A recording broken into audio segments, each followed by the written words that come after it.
Hello friends, welcome to Abhipedia powered by Abhimanyu IAS. मेरा नाम है मनीष मित्तल और इस वीडियो में हम ज्योग्राफी के कुछ और मल्टीपल चॉइस क्वेश्चंस डिस्कस करेंगे। तो अगर आपने अभी तक चैनल को लाइक और सब्सक्राइब नहीं किया है, please go ahead and like and subscribe the channel. और ये ज्योग्राफी एमसीक्यू की सीरीज़ में 5वीं वीडियो है, तो अगर आपने इससे पहली वीडियोज़ नहीं देखी हैं, do check out on our channel. यहाँ पर प्लेलिस्ट में जाकर आप सारे के सारे मल्टीपल चॉइस क्वेश्चंस की वीडियोस देख सकते हैं and you can revise all those subjects. इसके अलावा अगर आप हमारे फुल कोर्सेज या टेस्ट सीरीज ज्वाइन करना चाहते हैं तो उन सब का लिंक डिस्क्रिप्शन में दिया गया है and you can go and register yourself. बहुत सारे कोर्सेज फ्री ऑफ कॉस्ट भी आपको मिल जाएंगे हमारे पोर्टल पे, so you can go and click on the link in the description और वहाँ पे जाके आप खुद को रजिस्टर करके वो सारे फ्री कोर्सेज को अवेल कर सकते हैं। So let us continue by discussing some more multiple choice questions on geography. Starting with the first question, soil can best be conserved on the hills by which of the following cultivating methods? अगर पहाड़ों में soil को conserve करना हो, soil erosion को रोकना हो, तो इनमें से कौन सा मेथड इस्तेमाल किया जाता है? A strip cropping, B crop rotation, C contour ploughing और डी टेरेसिंग। इनमें से कौन सा मेथड अडॉप्ट किया जाता है अगर सॉइल को कंजर्व करके रखना हो, यानी कि सॉइल इरोजन को रोकना हो? Strip cropping, crop rotation, contour ploughing और टेरेसिंग। इसका सही आंसर है कंटूर प्लोइंग। देखिए कंटूर प्लोइंग क्या होता है, इसे स्टेप फार्मिंग भी कहते हैं हम। In other words it is also called step farming. जैसे यहाँ पर आप देख सकते हैं ये स्टेप्स जो हैं वो बने हुए हैं एक तरह से। तो कंटूर प्लोइंग इज दिस। तो कंटूर प्लोइंग में क्या होता है, ploughing takes place across hill sides rather than up and down them. तो हिल के साइड पे कंटूर बनाए जाते हैं, ना कि up and down. This reduces the flow of water across the land surface, दस रिड्यूसिंग इरोजन। जो पानी होता है वो सीधा ढलान से नहीं बहता है, वो रुक रुक कर बहता है, जिसकी वजह से मिट्टी जो है वो बहती नहीं। इसका फ़ायदा ये होता है कि 50% इंक्रीज्ड वाटर इनफिल्ट्रेशन होती है। इससे पानी ज़्यादा से ज़्यादा अंदर सिम करता है, वो नीचे की तरफ नहीं बहता, जिसकी वजह से सॉइल की रिटेंशन बढ़ती है। सॉइल में पानी रुकता है, सॉइल में न्यूट्रिएंट्स जो हैं वो रुकते हैं, जिसकी वजह से जो रूट्स होती हैं, एनकरेजेस रूट डेवलपमेंट। इससे रूट्स डेवलप होती हैं, bind the soil and prevents erosion. Roots जब वो हैं एक लिमिट तक जब वो बढ़ जाती हैं, उसके बाद वो मिट्टी को होल्ड करके रखती हैं और उसे बहने नहीं देती, राइट? तो काफ़ी ज़्यादा ये एक अच्छी चीज़ है। So its answer is C, contour ploughing. तो कंटूर प्लोइंग की वजह से जो सॉइल इरोजन है वो नहीं हो पाती है। क्वेश्चन नंबर 2 काफ़ी आसान सा क्वेश्चन है। Nanda Devi peak forms a part of which Himalayas? Himalayas north west of India से शुरू होकर नॉर्थ ईस्ट तक जाते हैं। बहुत ही लंबी है ये हिमालयन चेन, करीब 4-4.5 किलोमीटर लंबी है। तो इनमें से किस पर्टिकुलर हिमालयन रेंज में नंदा देवी पीक सिचुएटेड है? ए असम हिमालयाज, बी कुमाऊं हिमालयाज, सी नेपाल हिमालयाज और डी पंजाब हिमालयाज। इनमें से किस हिमालयाज में नंदा देवी पीक जो है वो सिचुएटेड है? काफ़ी इंपॉर्टेंट पीक है इंडिया की नंदा देवी पीक। तो देखते हैं। देखिए पंजाब हिमालयाज जो हैं they are here, these are Punjab Himalayas.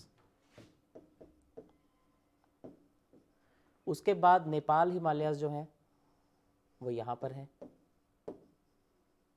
Assam Himalayas जो हैं वो यहाँ पर है। तो जो नंदा देवी है इट इज़ हेयर, और यहाँ पर है हमारे कुमाऊं हिमालयाज, या फिर उत्तराखंड के जो हिमालयन रेंज है। कुमाऊं एंड गढ़वाल हिमालयाज जो है वो यहाँ पर है। अगर यहाँ पर उत्तराखंड है तो इसका जो वेस्ट वाला पार्ट है यहाँ पर है गढ़वाल हिमालयाज, और जो ईस्टर्न पार्ट है जो नेपाल के साथ लगता है दैट इज़ कुमाऊं हिमालयाज। तो जो नंदा देवी पीक है it is in the Kumaon Himalayas, so that is your answer, right? So B Kumaon Himalayas is the correct answer. तो इसके लिए इंडिया की ज्योग्राफी, इंडिया की फिजियोग्राफी आपको अच्छे से देखनी चाहिए मैप पर। Question number 3 again a very easy question. The tropic of Cancer does not pass through. कर्क रेखा इनमें से कौन से राज्य से पास नहीं होती है? A Madhya Pradesh, B West Bengal, C Rajasthan and D Odisha. तो जो कर्क रेखा है या ट्रॉपिक ऑफ कैंसर है वो 8 इंडियन स्टेट से होकर गुजरती है। लेट अस सी। सबसे पहली स्टेट है गुजरात, दूसरी स्टेट है राजस्थान, तीसरी मध्य प्रदेश, चौथी छत्तीसगढ़, पांचवी झारखंड, छठी वेस्ट बंगाल, सातवीं त्रिपुरा और आठवीं है मिजोरम। तो इनमें से राजस्थान भी है, मध्य प्रदेश भी है और वेस्ट बंगाल भी है, लेकिन उड़ीसा से वो पास नहीं होती। उड़ीसा यहाँ तक है, जबकि जो कर्क रेखा है वो यहाँ से गुजर जाती है। सो दैट मीन्स उड़ीसा जो है वहाँ से ट्रॉपिक ऑफ कैंसर पास नहीं होती। तो आपका आंसर हो जाएगा D Odisha. D Odisha is the correct answer. तो ये 8 स्टेट्स के नाम आपको पता होने चाहिए। काफ़ी इजी है ये क्वेश्चन, इसको मैं डिफिकल्ट में बिल्कुल भी नहीं गिनूंगा। It's a easy question. फिर आता है question number 4, which among the following cities never gets the vertical rays of the sun all through the year. ये भी काफ़ी आसान क्वेश्चन है कि इनमें से कौन सा ऐसा शहर है जहाँ पर सूर्य की किरणें सीधी कभी नहीं पड़ती। सीधी या डायरेक्टली ओवरहेड यहाँ पर सन कभी नहीं होता, वर्टिकल रेज नहीं पड़ती, ऑब्लीक रेज पड़ती हैं। कौन सा इनमें से ऐसा शहर है? ए चेन्नई, बी मुंबई, सी कोलकाता या डी श्रीनगर। तो अगर हम इंडिया का रफली एक मैप बनाएं,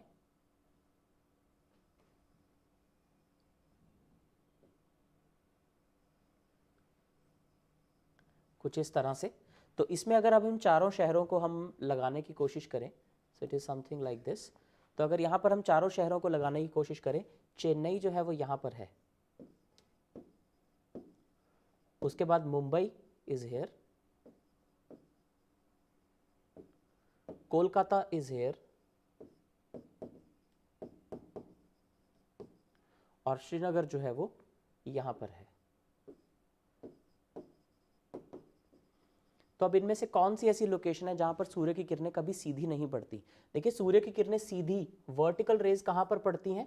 ट्रॉपिकल एरियाज में, यानी कि ट्रॉपिक्स के अंदर ही वर्टिकल रेज जो है वो सीधी पड़ती हैं। और भारत से ट्रॉपिक ऑफ कैंसर यहां से पास करता है, समथिंग लाइक दिस। तो यानी कि जो ट्रॉपिक्स के अंदर, अब ट्रॉपिक के अंदर वाला एरिया ये वाला एरिया है, क्योंकि जो इक्वेटर है वो यहां से पास होता है, दिस इज इक्वेटर। और फिर उसके 23.5 डिग्री साउथ पे है ट्रॉपिक ऑफ कैप्रिकॉर्न। तो यानी कि ट्रॉपिक ऑफ कैप्रिकॉर्न से ट्रॉपिक ऑफ कैंसर के बीच में जो एरिया है वहां पर सूर्य की किरणें सीधी पड़ती हैं। लेकिन ट्रॉपिक्स के ऊपर वाला जो एरिया है, यानी कि जो टेम्परेट जोन है और फ्रिजिड जोन है, वहां पर कभी डायरेक्ट वर्टिकल लाइट्स नहीं पड़ती। तो यहाँ पर आपका आंसर हो जाएगा श्रीनगर, क्योंकि बाकी तीनों जगह जो है वो ट्रॉपिक्स के अंदर आती हैं। तो ऐसा कोई भी आपको क्वेश्चन आ जाए, आपको बस एक शहर की लोकेशन पता होनी चाहिए कि वो ट्रॉपिक के नॉर्थ में है या ट्रॉपिक के साउथ में। अगर ट्रॉपिक के साउथ में है तो वहाँ पे वर्टिकल रेज होंगी, नहीं तो वहाँ पर डायरेक्ट वर्टिकल रेज कभी नहीं पड़ेंगी। तो इसका आंसर आपका हो जाएगा डी श्रीनगर। आसान क्वेश्चन था ये, right. Any city north of the tropic of Cancer will never have the sun directly overhead. इसीलिए श्रीनगर में कभी भी रेज नहीं पड़ती, क्योंकि ये 34 डिग्री नॉर्थ में है और 23.5 डिग्री नॉर्थ से ऊपर डायरेक्ट वर्टिकल रेज ऑफ सन नहीं पड़ सकती। Question number 5, what is the correct sequence of the location of following seaports of India from south to north? India के जो सी पोर्ट्स हैं यानी जो बंदरगाहें हैं, ये 4 के नाम यहाँ दिए गए हैं, इनमें से क्या सही ऑर्डर है अगर हमें साउथ से नॉर्थ की तरफ जाना हो? तो ये सही ऑर्डरिंग आपको बतानी है। 4 पोर्ट्स के नाम है कोचीन, टुटिकोरिन, मोमुगांव एंड मैंगलोर। इनको साउथ से नॉर्थ तक अरेंज करना है हमने, राइट। तो क्या ऑर्डर इसमें से करेक्ट है? इसके लिए मैप देखते हैं।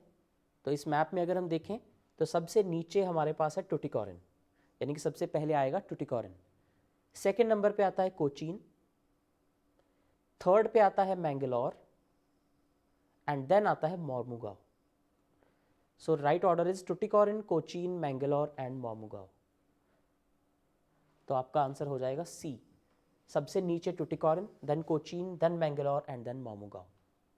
Tuticorin is in Tamil Nadu, Cochin is in Kerala, Mangalore is in Karnataka and मोमुगांव is in Goa. तो ये आपका करेक्ट ऑर्डर यहाँ पर हो जाएगा।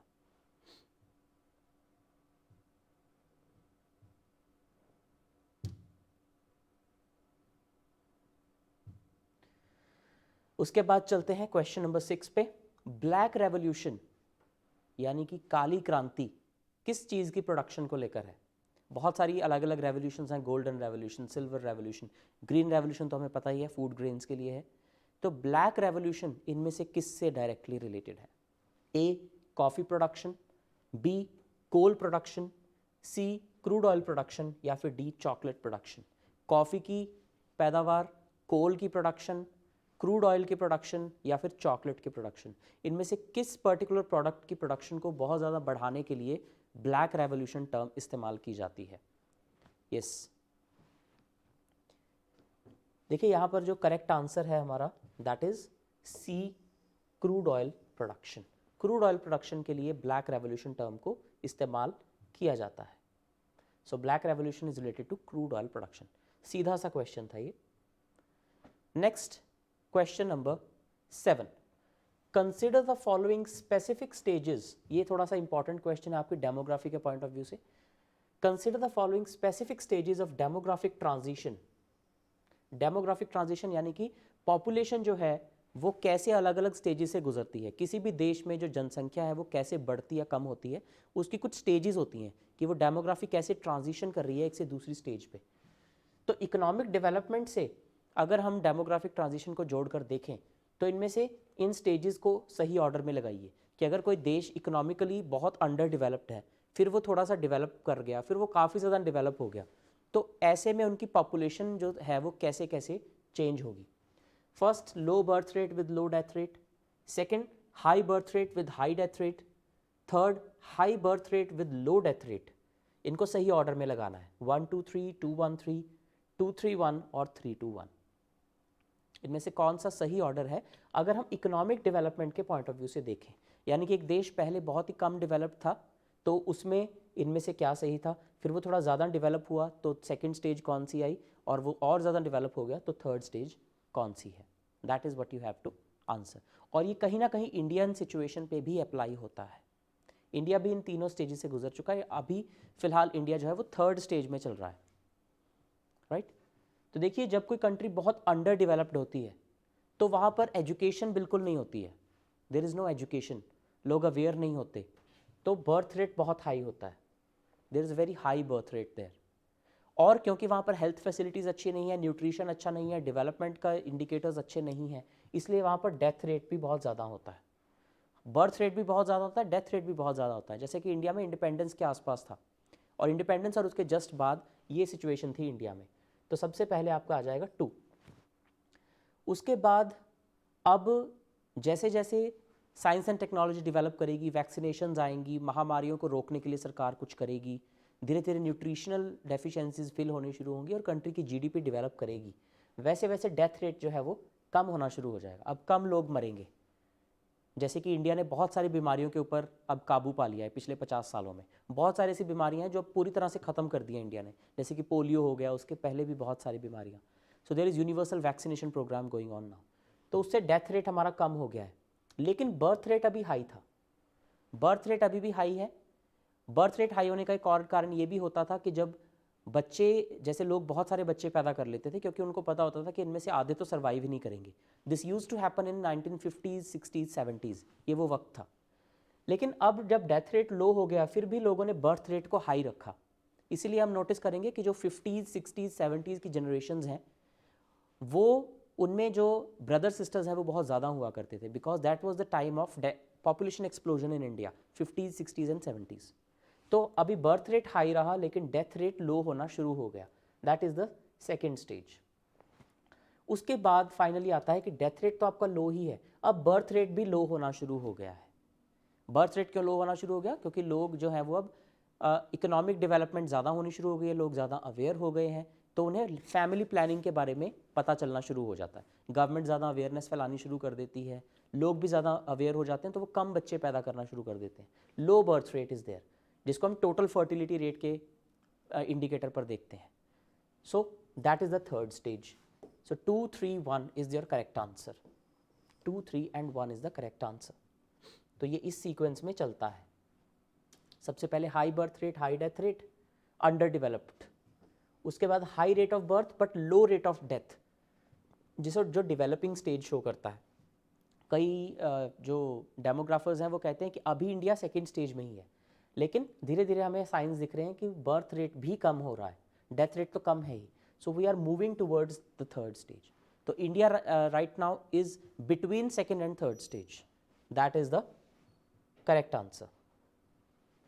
Question number 8, the Dhuandhar falls are located in which state? Dhuandhar falls कौन से राज्य में सिचुएटेड है? सीधा सा क्वेश्चन है वाटरफॉल के ऊपर। धुआंधार फॉल्स,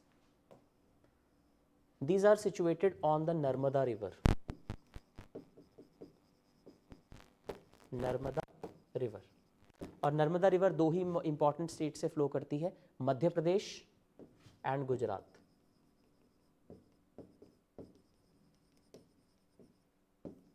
तो यहां पर गुजरात नहीं है ऑप्शंस में, that means the answer has to be A, Madhya Pradesh. Dhuandhar falls are in the Jabalpur district of Madhya Pradesh. Dhuandhar falls are located on Narmada river in Bheda Ghat and are is 30 meters high. 30 metre ऊंचा ये fall है, करीब 100 foot ऊंचा fall है, and it makes its way through the world famous marble rocks, narrows down and then plunges on a waterfall known as धुआंधार। तो इसलिए इसे धुआंधार fall कहा जाता है। क्वेश्चन नंबर 9, वर्ल्ड ज्योग्राफी से एक क्वेश्चन है। The oldest rocks in the world can be found in which of these regions? दुनिया के सबसे पुराने पत्थर इनमें से किस जगह पर हमें मिलते हैं? A, western Australia, B, southern Europe, C, north America, और D, eastern Asia. World geography का क्वेश्चन है ये। सबसे पुराने रॉक्स हमें इनमें से किस रीजन में मिलते हैं? Western Australia, southern Europe, north America और ईस्टर्न एशिया। तो इसका करेक्ट आंसर है ए, वेस्टर्न ऑस्ट्रेलिया। तो वेस्टर्न ऑस्ट्रेलिया में यानी कि पश्चिमी ऑस्ट्रेलिया में हमें कुछ इस तरह के रॉक्स मिलते हैं which are 4300 million years old, right. यानी कि इसको दूसरी सेंस में कहें तो 430 करोड़ साल पुराने हैं। 430 करोड़ साल पुराने पत्थर मिलते हैं, only 300 million years after the earth was formed. यानी कि धरती के बनने के बाद ये सबसे पुराने पत्थर हैं जो हमें मिलते हैं। This are zircon stones. Confirmation of the zircon age holds enormous implications for models of early earth. Zircon stones हमें यहाँ पर मिलते हैं जिससे बहुत साइंटिफिकली हमें जो है एविडेंसेस मिलते हैं।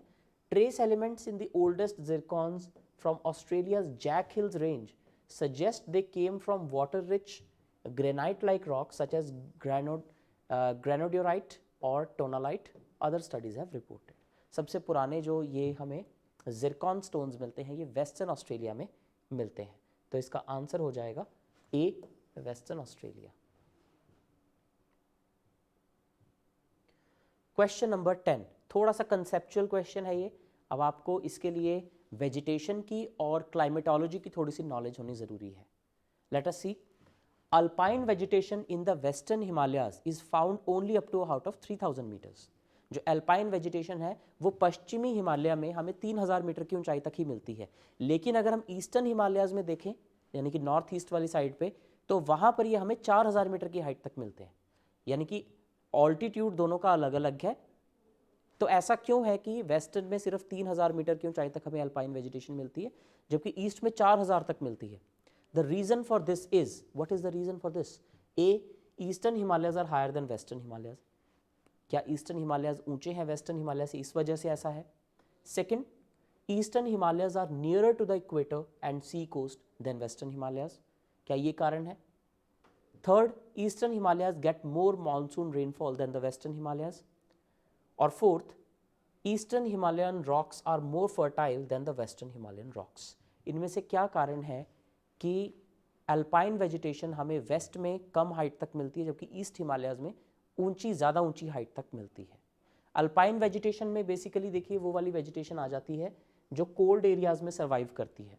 करीब 10,000 मीटर की 12,000 मीटर की हाइट तक की वेजिटेशन जो है वो सर्वाइव करती है, जैसे टीक, देवदार के पेड़, इस तरह की वेजिटेशन हमें मिलती है, कॉनिकल वेजिटेशन। तो अल्पाइन वेजिटेशन ईस्ट में हमें ज़्यादा हाइट तक क्यों मिलती है? देखिए इसका कारण है कि वहाँ पर पानी की अवेलेबिलिटी ज़्यादा होती है ज़्यादा हाइट तक. So what is the reason? More monsoon rainfall in the eastern Himalayas. That is the major reason. East के जो हिमालयाज हैं, यानी कि इंडिया का जो नॉर्थ ईस्ट है, starting from Arunachal, Sikkim, Assam, Nagaland, Manipur, Mizoram, Tripura, Meghalaya, specially Meghalaya, यहाँ पर बहुत ज़्यादा रेनफॉल होती है as compare to western Himalayas. ये कारण है कि यहाँ पर हमें अल्पाइन वेजिटेशन 4000 मीटर की हाइट तक मिलती है. That is the major reason. So availability of more water till more height is the major reason. Eastern Himalayas get more monsoon rainfall than the Western Himalayas. Eastern Himalayas कहाँ तक माने जाते हैं? Himalayas between the Teesta river in the west and Brahmaputra river in the east. Teesta river जो है ये waste Bengal और सिक्किम में बहती है. वेस्ट बंगाल सिक्किम के पास से शुरू होती है, तो वहाँ से लेकर Brahmaputra river which is Arunachal, Assam वाला एरिया, अरुणाचल एंड असम, तो वो सारा जो नॉर्थ ईस्ट वाला इलाका है, जो चिकन नेक कॉरिडोर से आगे का सारा इंडिया है, नॉर्थ ईस्टर्न पार्ट, वो सारा ईस्टर्न हिमालयाज की रेंज में आता है. और इसका टोटल स्ट्रेच है करीब 720 किलोमीटर का, ईस्ट वेस्ट स्ट्रेच है ये. Also known as Assam Himalayas. The eastern Himalayas occupy mainly the areas of Arunachal Pradesh and Bhutan. तो यहाँ पर इस वजह से ज़्यादा हाई मिलती है because there is more monsoon rainfall here. तो ये आपका आंसर हो जाएगा. तो इसके लिए आपको फिजियोग्राफी की भी नॉलेज होनी चाहिए, क्लाइमेटोलॉजी की भी नॉलेज होनी चाहिए. Then you can answer this question correctly. Alright, so these were the questions for geography जो कि इस क्लास में मैंने डिस्कस करने थे. अगर आपको वीडियो पसंद आई हो, please like, subscribe and share it with your friends. Thank you and all the best for your exams.